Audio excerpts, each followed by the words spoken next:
पश्चिमेत एक दुर्दैवी घटना घडली आहे, ज्यामध्ये मोठ्या भावाने आपल्या लहान भावाची चाकूने हत्या केली आहे। या घटनेमुळे संपूर्ण परिसरात हळहळ व्यक्त केली जात आहे।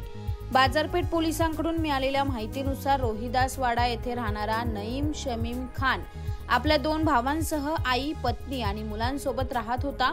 बुधवारी रात्री नईम खान घरी आल्यानंतर त्याला संशय आला की त्याचा भाऊ सलीम खान याने त्याच्या शर्टाच्या खिशातून 500 रुपये चोरले आहेत। या वादावरून दोन्ही भावांमध्ये तीव्र चर्चा सुरू झाली। आईने 500 रुपये आणून नईमला दिले, तरीही वाद थांबला नाही।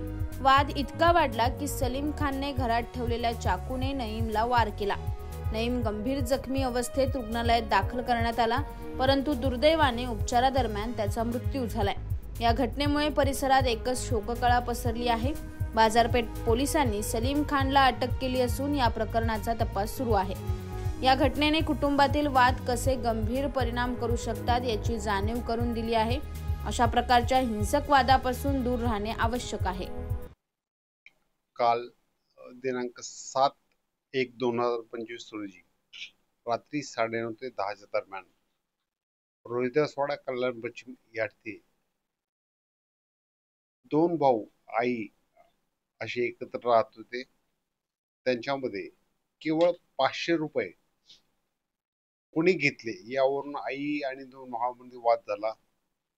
त्या वादाचा विकोप होऊन मोठ्या भावाने लहान भावाला घरातील सुरीने 3 वार करून जागेवरच ठार केलेले आहे।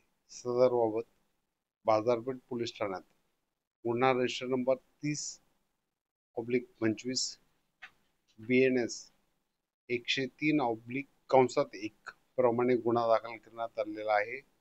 सदर गुन्ह्यात ज्या मोठ्या भावाने लहान भावाचं मर्डर केलेलं आहे त्याचा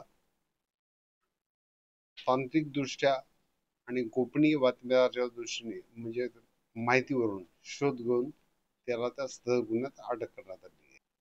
आरोपी सलीम शमीम खान आणि मयत त्याचा लहान भाऊ नईम शमीम खान